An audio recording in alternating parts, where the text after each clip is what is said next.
Today, we're looking at Colorverse Vortex Motion. Hi, I'm Adam, and I'm an ink guy. I get inks, test them, and share the results with you. Now, there's timestamps down below so that if you're in a hurry, you can skip around. But if you got the time, I'd appreciate you checking out the entire video. You can also follow me over on Instagram. And if you're new here, in order to make sure I have a range of experience with this ink, I do the writing samples. I then put it into this Noodler's Neponset with a music nib. I wrote with it for a day. I then used it to take the notes for this video. In order to standardize, I always use Clairfontaine, Tomoe River, and Rhodia paper in this first writing sample. There will be more writing samples on different papers later in the video. Now, let's look at the writing sample. I picked this ink up in sample form, and to make sure I keep my writing samples consistent, I use a Jinhao 159 with a Goulet 1.1 stub, a Jinhao X450 with a Goulet medium, and a Jinhao X750 with a Goulet extra fine. Let's take a look at the Clairfontaine. We get no bleeding, no ghosting. The 1.1 has no feather, spread, halo, sheen, or shade. But it's a really neat tone there because we see more of the purple undertones that exist in this ink than we do of the black. It's really quite interesting. The extra fine has no feather, spread, halo, sheen. It offers moments of, I said no halo. It offers moments of sheen with the shading. So in the, where it gets much darker, you do start to see some of the sheen come through on the H, where it's darker, on quick, on the K, where it's much darker, and you get the shading, you're also getting the sheen. So with sheen comes shade. They are together in this. They're not exclusive. 11 seconds to dry. Now the medium is much darker and we get no feather, spread, halo. We get plenty of sheen throughout the writing, not all over the writing, but plenty of areas within the writing. And I don't think I have the right lighting in here to really get it to come through, but basically we don't get shading. We get full sheening, but not all over. So Lazy has some of the sheening, Brown has some of the sheening, Over has some of the sheening, but it's not all over the place. 15 seconds to dry. The scrubby of the extra fine shows us some color variation and some of the sheen, and that's exactly how it showed up in the writing. The medium shows no color variation and some of the sheening, which is exactly what we got in the writing. Tomoe River has no bleeding. That's me scratching through the page like a maniac, but it does have some minor show-through, which is what you really expect when it comes to Tomoe River. The 1.1 has no feather, spread, halo, sheen, why do I keep jumping the sheen? I'm not used to the sheen. The 1.1, no sheen, and it has no shade. The extra fine, the same tone that we got with the 1.1, but it performs very differently for that different nib. It's really quite interesting because you would expect more of a change. Same tone, no feather, spread, halo. We do get sheen where we start to see maybe some shading. I'm going to say that it's not so much shade, but that we do see sheen spots coming through. Like the beginning, the left side of the Q in Quick, the K in Quick, the B in Brown, the F in Fox. We do get sheen spots, not so much shade spots. 18 seconds to dry. Now the medium is noticeably darker than the extra fine or the 1.1. It has no feather, spread, halo. It has sheen, quite a bit of sheen all over it. If there's sheen to be found, it's going to be found on Tomoe River, and this is where it's at. There's bits of sheen that show up in every single word. It took 26 seconds to dry. There was no shading there. The scrubby for both showed us no color variation. We really didn't get color variation except for the different nib. It shows us some sheen, which is exactly what we did get in the writing sample. Rhodia had no bleeding, no ghosting. The 1.1 had no feather, spread, halo. It does offer a moment of sheen on the O in Colorverse. On the X, right where they cross in Colorverse, there's a couple moments of sheen, and they come with the shade. Now, the extra fine is slightly darker a tone than we got with the 1.1. It had no feather, spread, halo. Again, the sheen and the shade come together. Where it gets a little bit darker, we start to see some sheen. So in the beginning of the D, where it's a little bit darker, we get a little bit of sheen, and then it comes up and it gets lighter. So it gives us some shading, and the sheen goes away. Now, I'm not a fan of the sheen, but I think it looks very interesting in how it's performing here. 13 seconds to dry. The medium is noticeably darker than the extra fine or the 1.1. With that, we don't expect to be able to see the shading come through, but the sheen definitely does. It has no feather, spread, halo. Again, sheen is to be found without a great deal of difficulty with a wet pen on this ink. It's really very nice. We see it in the brown. We see it in quick. We see it in the 18 for 18 seconds to dry. The scrubby for both the extra fine and the medium show us no color variation, but show us the sheen that can be expected with this ink, and we do get it. I agree with Vita that I've learned a lot by doing multiple chromatographies. The one on the left is done the way it's supposed to be done. I put a line of ink down, immediately put it in the water for 10 to 15 seconds. And what we see is very interesting, considering this is really I'm calling it a black ink, although I think it will probably fall towards a purple for many people. But it's the combination of this purple and this red that makes such a dark black to be looking at. It's red that works its way up, and we see a very, very dark purple across the top. Now, the one on the right, I let dry for 10 minutes before I dunk it into water. And that red really is seeping into the filter paper right where it's at. And we see a dark red line all the way across right at the bottom. That red is very light, pushing its way up, but then we see that very dark purple across the top again.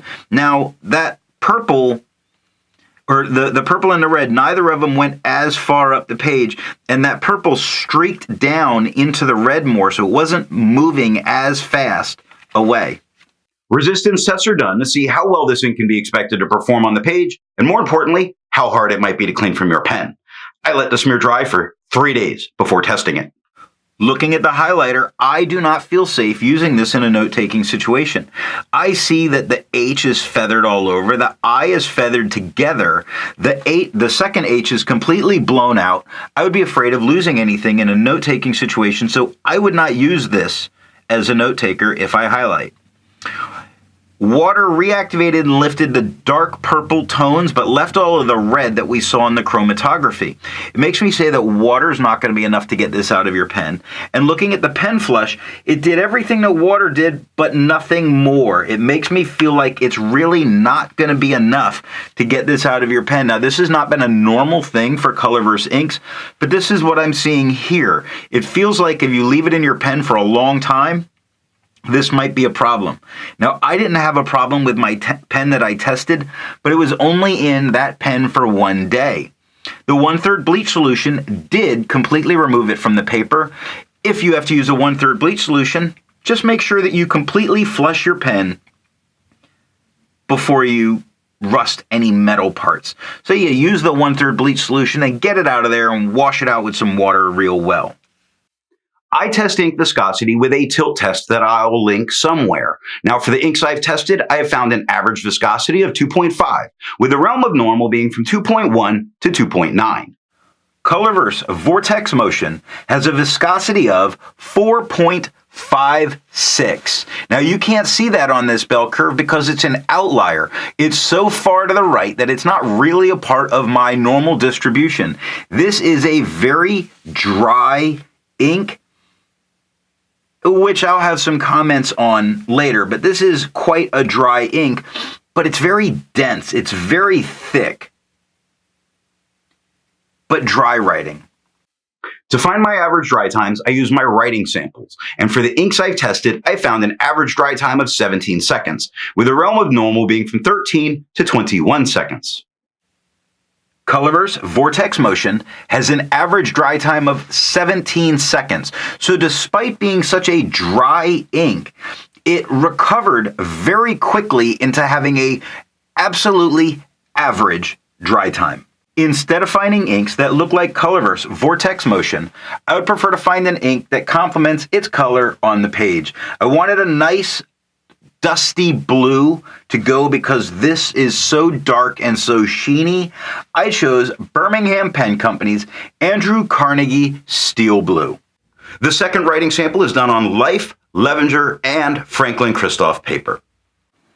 Life paper had no bleeding, no ghosting.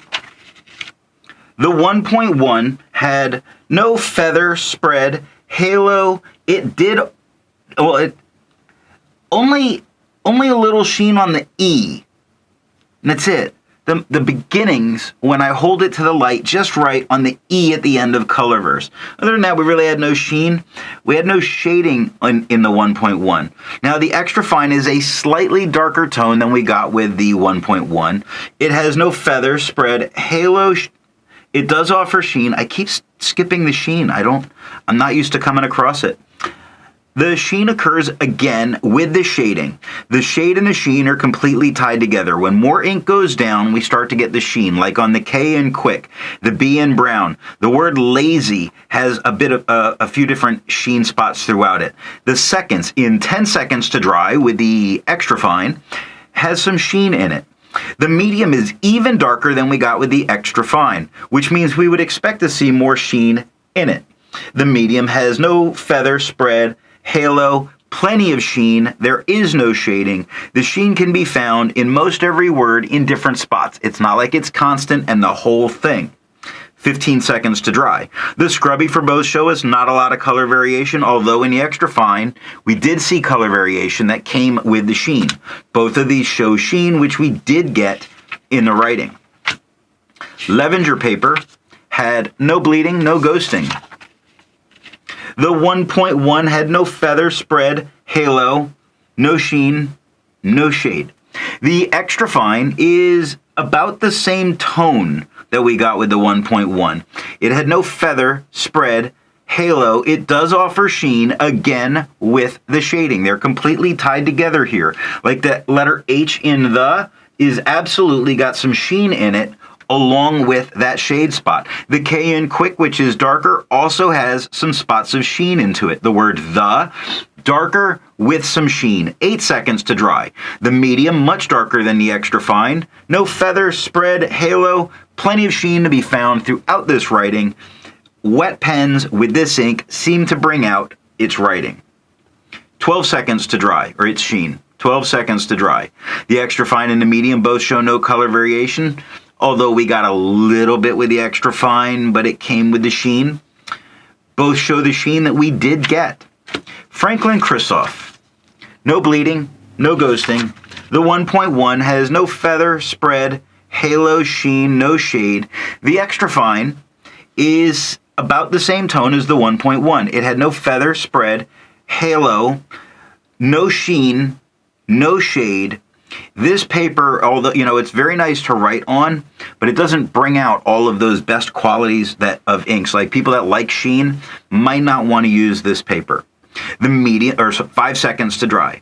The medium, much darker than the extra fine. The medium has no feather, spread, halo. It does offer spots of sheen, very few spots of sheen. The Z in lazy has a little bit of sheen. The P in jumps has a little bit of sheen. That's about all we're getting here. 7 seconds to dry. Now the scrubby for both show us no color variation, and the scrubby for both are not showing any kind of sheen, although we got a couple spots, and that was really it. So what do I think of Colorverse Vortex Motion? I had some hard start issues with a couple of pens, even wet pens, which I did find a bit odd. Now its color is incredibly dark. The purple undertones make it super dark to look at. As far as choosing your best pen, I think whatever pen you choose for this ink needs to be a super wet pen. Like I said, I had hard start issues with this in a couple of pens, and they were wet pens. If you use a dry pen, I think you're bound to have a lot of problems. If you've enjoyed this video, remember, I like thumbs up, you like thumbs up, everybody likes thumbs up. Unless you didn't like it, then give me the thumbs down. Both are good. Thanks for watching.